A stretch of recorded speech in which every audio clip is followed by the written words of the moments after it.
सभी को नमस्कार। आज का हमारा टॉपिक है हाउस वायरिंग। इस टॉपिक में बेसिकली हम ये सीखेंगे कि हमारे घर में जो वायरिंग होती है वो किस तरीके की है और वायरिंग में कौन कौन से अप्लायंसेस, कौन कौन से आउटलेट्स, हम क्या क्या चीज़ें यूज़ करते हैं। तो चलिए आइए स्टार्ट करते हैं हाउस वायरिंग। सबसे पहले इंट्रोडक्शन कि वायरिंग होता क्या है। तो वायरिंग बेसिकली एक कनेक्टिविटी प्रोवाइड कराती है किसके बीच में, इलेक्ट्रिक सर्किट के बीच में। अब वायरिंग हमारी दो तरीके की होती है, पहली डोमेस्टिक वायरिंग, दूसरी इंडस्ट्रियल वायरिंग। जो डोमेस्टिक वायरिंग होती है वो हमारे घरों में हम यूज़ करते हैं और जो इंडस्ट्रियल वायरिंग होती है वो आपके इंडस्ट्री पर्पस के लिए यूज़ करते हैं। उसके बाद ये आपका एक तरीके से डायग्राम है जो कि हमारी जो इलेक्ट्रिसिटी है वो किस तरीके से आती है घरों में। तो सबसे पहले ये पावर ग्रिड है। इनका जो बेसिकली वर्क होता है वो होता है पावर को जनरेट करने का, ट्रांसमिट और डिस्ट्रीब्यूट करने का। उसके बाद ये जो पावर है ये सीधे सीधे हमारे घर में जो मीटर्स लगे होते हैं उन पर आती है। तो ये इलेक्ट्रिसिटी यहाँ आएगी। तो मीटर से हम ये चीज़ भी मेज़र कर सकते हैं कि हमने अपना कितना बिजली कंज्यूम कर ली है। उसके बाद मीटर से ही एक सप्लाई जाती है आपको, ये आइसोलेटर है, इनको सर्किट ब्रेकर भी बोलते हैं। इनका काम होता है प्रोटेक्शन प्रोवाइड करने के लिए। फिर आइसोलेटर से ही हमारा एक कनेक्शन जाता है फ्यूज़ में, उसके बाद इंडिकेटर में, देन स्विचेस में, और स्विचेस से होते हुए लोड में, और ये फैन रेगुलेटर है स्पीड कंट्रोल करने के लिए, एंड सॉकेट्स में। तो अब इन्हीं के बारे में एक एक करके हम जानते हैं। ये बेसिकली एलिमेंट्स हैं जो कि हमारे हाउस वायरिंग में यूज़ किए जाते हैं। आगे चलते हैं। जैसे वही पहला आ जाता है इलेक्ट्रिकल ग्रिड। तो इसका जो काम होता है वो बेसिकली पावर को जनरेट करने का, ट्रांसमिट करने का और डिस्ट्रीब्यूट करने का एंड यूज़र यानी कि हम उपभोक्ता, कंज्यूमर। उसके बाद सर्किट ब्रेकर यानी कि जो कि आपका प्रोटेक्शन प्रोवाइड करता है किससे, एक्सेस करंट से, उसको हम सर्किट ब्रेकर बोलते हैं। उसके बाद इलेक्ट्रिक मीटर, ये अब सभी के घरों में है। आजकल डिजिटल मीटर यूज़ किए जाते हैं, पहले एनालॉग मीटर यूज़ किए जाते थे। तो इससे हम क्या करते हैं, किसी भी रेजिडेंस में जो रेजिडेंस होता है या पर्टिकुलर बिजनेस की एक बिल्डिंग होती है बिजनेसमैन की, उससे हमें ये पता चलता है कि हमने कितनी अमाउंट ऑफ एनर्जी कंज्यूम कर ली है। उसके बाद फ्यूज़ भी एक प्रोटेक्शन डिवाइस है जो कि आपको प्रोवाइड कराता है प्रोटेक्शन किससे, एक्सेस इलेक्ट्रिकल करंट से, ओवर वोल्टेज से, ओवर करंट से। उसके बाद आगे इंडिकेटर, ये जो है ये बेसिकली विजुअलाइज करता है, एक इंडिकेट करता है कि पर्टिकुलर सप्लाई आ रही है या नहीं। उसके बाद स्विच का काम होता है किसी भी लोड को सप्लाई देना या नहीं देना, ऑन और ऑफ। अगर ऑफ कंडीशन में है तो वो लोड कुछ भी हो सकता है, जैसे फ़ैन, ट्यूबलाइट्स, टीवी, उनको सप्लाई देना है यस या नहीं देना। उसके बाद फ़ैन रेगुलेटर जो होता है फ़ैन की स्पीड को कंट्रोल करने के लिए यूज़ किया जाता है। तो इसको हम ऐसे भी कह सकते हैं कि ये एक तरीके से रेजिस्टेंस के प्रिंसिपल पे वर्क करता है। रेजिस्टेंस के प्रिंसिपल पे ऐसे कैसे कि अगर सपोज़ हमें फ़ैन की स्पीड बढ़ानी है तो हम क्या करेंगे, उसका रेजिस्टेंस को कम कर देंगे, और अगर हमें स्पीड को कम करना है तो हमें रेजिस्टेंस को बढ़ा देना है। तो जब भी हम उसको रोटरी स्विच के थ्रू उसको कम या ज़्यादा कर रहे हैं फ़ैन को, दैट मीन्स हम उसके एक तरीके से रेजिस्टेंस को वैरी कर रहे हैं।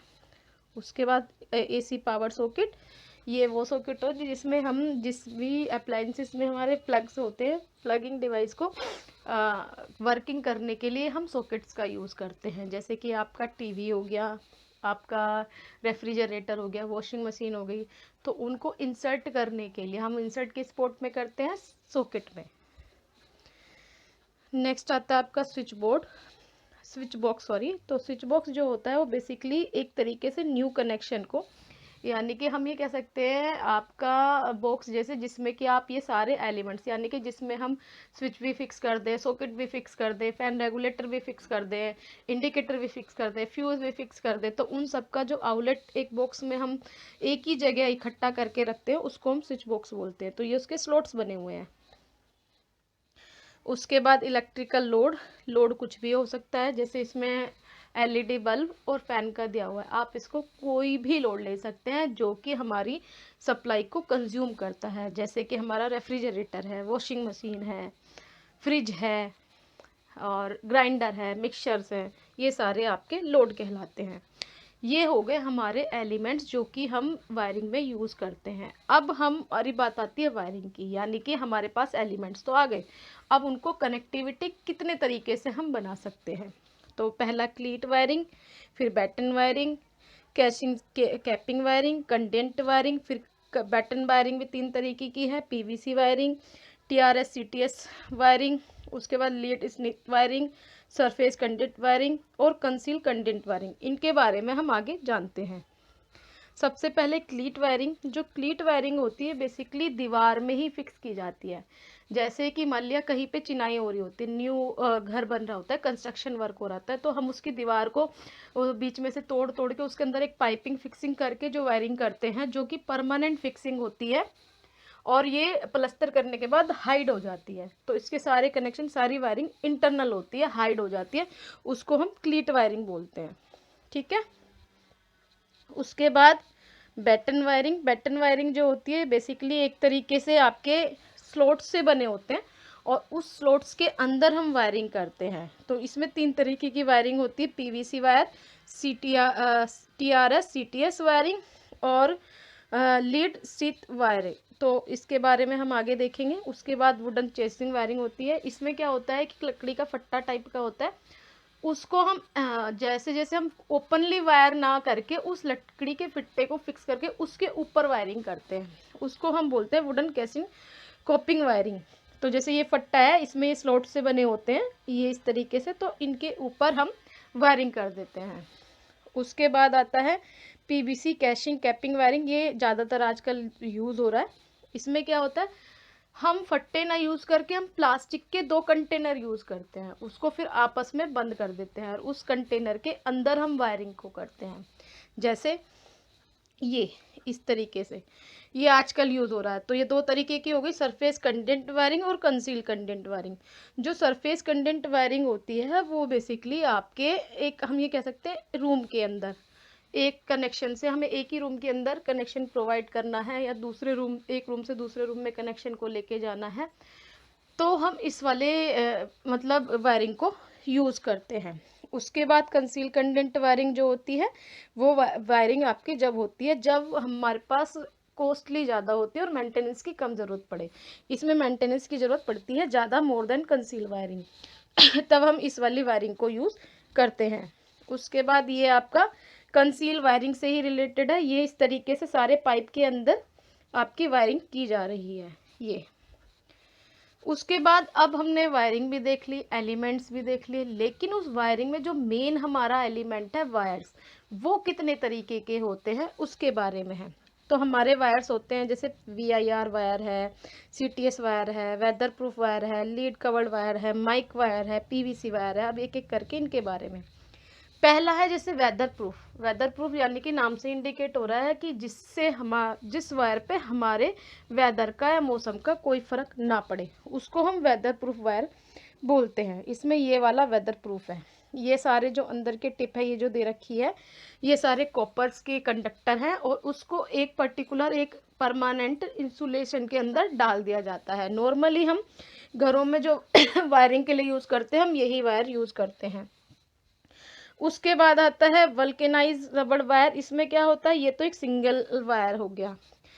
ऐसे ही हमारे पास 4-5 वायरिंग होती हैं, इनका जो हम यूज़ करते हैं बेसिकली उसमें करते हैं, जैसे टेलीफोन वायरिंग में करनी है, डेटा केबलिंग में करनी है, तब हम इस वाले का यूज़ करते हैं। जहाँ एक से ज़्यादा आपके अलग अलग उसमें जैसे यूज़ करना होता है, CPU में इस तरीके की वायरिंग यूज़ होगी।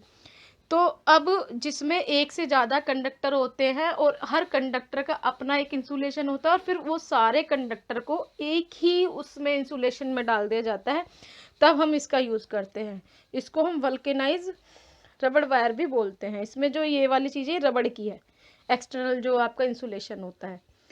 उसके बाद लीड कवर वायर जो होता है, यानी कि जो लीड्स हैं उसको एक्सटर्नल ये कवरिंग कर दी जाए इंसुलेशन से, उसको हम लीड कवर वायरिंग बोलते हैं। उसके बाद PVC यानी कि पॉलीविनाइल क्लोराइड वायर।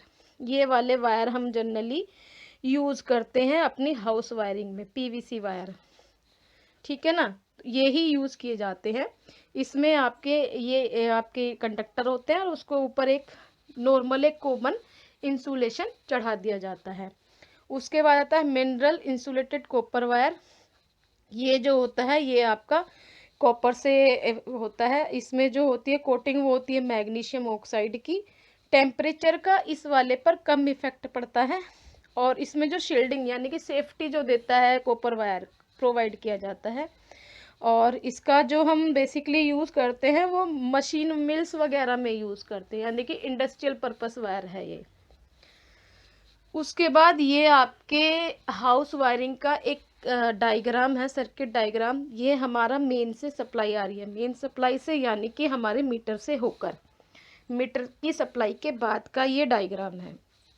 तो इसमें ये वाले जो हैं आपके ये इस तरीके से, ये जिसमें ब्लैक और रेड दोनों हैं, ये आपका है पहले नंबर का है आपका फ्यूज़, दूसरे नंबर का इंडिकेटर है और तीसरा वाला है रेगुलेटर।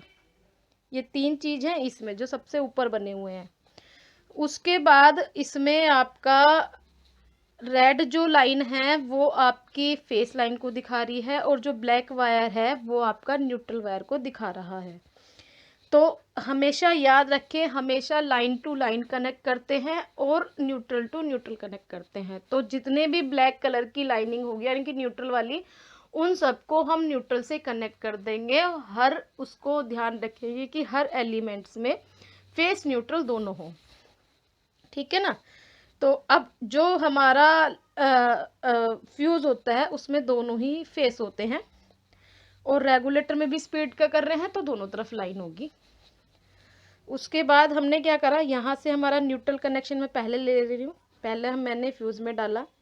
उसके बाद ये न्यूट्रल कनेक्शन सॉकेट में डाला एक, उसके बाद एक न्यूट्रल एक लोड को दिया, फिर दूसरे लोड को दिया और ये तीसरे लोड को दे दिया। यानी कि पहले मैंने जितने भी लोड थे उनको दिया, सॉकेट में दिया, फ्यूज़ में दिया और एक कॉमन करके रेगुलेटर को दे दिया। ये मेरा हो गया कॉमन या न्यूट्रल लाइन। अब मैं लाइन को ले रही हूँ यानी कि फेस को। तो जो भी रिमेनिंग पॉइंट्स हैं वो सारे फेस को देने हैं। जैसे फ्यूज़ मेरे दोनों रेडर ने फ्यूज़ को दे दिया, फिर यहाँ से फ्यूज़ और इंडिकेटर को दे दिया, एक मैंने रेगुलेटर से लिया। अब क्या है कि मुझे लाइन को मर्ज करना है स्विच से, जिससे कि मैं स्विच ऑन करूं तो पर्टिकुलर ऑपरेटस वर्क करे और स्विच में ऑफ करूं तो पर्टिकुलर ऑपरेटस वर्क ना करे। तो मुझे स्विच से उनके सारे कनेक्शन लेने होंगे। तो पहले जो मैंने मेन यानी कि जो मैंने फ्यूज से कनेक्शन लिया हुआ है वो कनेक्शन मैंने सारे स्विचेस में डाल दिया, ठीक है। उसके बाद क्या हुआ, अब मुझे स्विच से कंट्रोल करने हैं, यानी कि जब वो कनेक्ट हो तभी वर्क करे। तो मैं क्या करूँगी, स्विच का जो दूसरा हिस्सा है वो पहले रेगुलेटर के हिस्से से डाला, फिर एक लोड के हिस्से से डाला, फिर तीसरे लोड के हिस्से से डाला। अब मेरे पास एक सॉकेट बचता है, एक स्विच और बचता है, यानी कि जब भी मैं कोई प्लग वाला ऑपरेटस यूज करूं तब ये स्विच सॉकेट दोनों वर्क करें। तो स्विच में सॉकेट में एक फेस होता है, एक न्यूट्रल होता है। किसी को भी फेस मान सकते हैं, किसी को भी न्यूट्रल मान सकते हैं।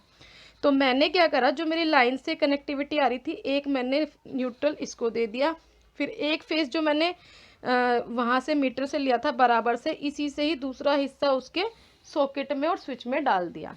तो ये मेरा कनेक्शन पूरा हो गया है, जिसमें हमारा लोड को लाइन, सारे लोड्स को लाइन मिल चुकी है, सारे स्विचेस को लाइन मिल चुकी है, सॉकेट को लाइन मिल चुकी है। इस तरीके से कनेक्शन किए जाते हैं। अब इसी का ही मुझे एक छोटा फॉर्म और सीखना, अंडरस्टैंड करने के लिए, तो आगे चलते हैं। ये बोर्ड है, एक्सटेंशन बोर्ड हम कैसे बनाते हैं, 2 स्विच और 2 सॉकेट का। तो ये वाला N यानी कि न्यूट्रल, ये वाला N न्यूट्रल। हमेशा याद रखिए कि हमेशा neutral point two neutral point connect होगा और लाइन टू लाइन कनेक्ट होगा। लाइन को फेस भी बोलते हैं, ठीक है। तो ब्लैक वाला वायर मैंने सबसे पहले कॉमन कर दिया, लाइन से लाइन वाला। ऊपर वाला अर्थिंग है, इसका हम सेफ्टी पर्पस से यूज़ करते हैं, इसको भी हमने कॉमन कर दिया दोनों को। अब ये आते हैं हमारे स्विच। तो स्विच में मुझे क्या करना है कि मुझे स्विच का कनेक्शन उससे देना है जिससे कि वो सॉकेट के साथ वर्क करे, डायरेक्ट वर्क ना करे। तो मैं क्या करूँगी, ये फेस होता है, ये वाला फेस ले लिया मान लिया इसका, तो इस फेस को मैंने इस स्विच से कनेक्ट कर दिया, इस फेस को मैंने इस स्विच से कर दिया, और बाकी के जो बचे वो मैंने आपस में कॉमन कर दिए। अब यहाँ मेरा इसका इंटरनल हो गया डायग्राम पूरा। अब ये वर्क कैसे करेगा, यानी कि मुझे यहाँ से भी फर्दर 2 वायर निकालने पड़ेंगे एक्सटर्नल के लिए, जहाँ से वो कनेक्ट किया जाए और ये वाला एक्सटेंशन में भी सप्लाई आए। तो आप किसी भी एक फेस और किसी भी एक न्यूट्रल से 2 कॉमन वायर निकाल दीजिएगा, जो कि आप मेन से कनेक्ट करेंगे। आप चाहे तो यहाँ से निकाल दीजिए फेस न्यूट्रल, चाहे आप यहाँ से निकाल दीजिए फेस न्यूट्रल, और यहाँ पर एक प्लग लगाते हुए या डायरेक्ट किसी एक्सटर्नल लाइन से डायरेक्टली कनेक्ट कर दीजिए, जिससे कि ये वाला आपका एक्सटेंशन बोर्ड भी वर्किंग कंडीशन में आ जाए। ये तरीका होता है आपका केवल एक्सटेंशन बोर्ड के, जिसमें 2 स्विच 2 सॉकेट हैं, उनका कनेक्शन बनाने के लिए, उसका इंटरनल और उसका एक्सटर्नल कनेक्शन करने का। तो इस चैप्टर में इतना ही था। मुझे आशा है कि आपको ये चैप्टर समझ में आ गया होगा। So please watch this video and subscribe my channel also. Thank you very much.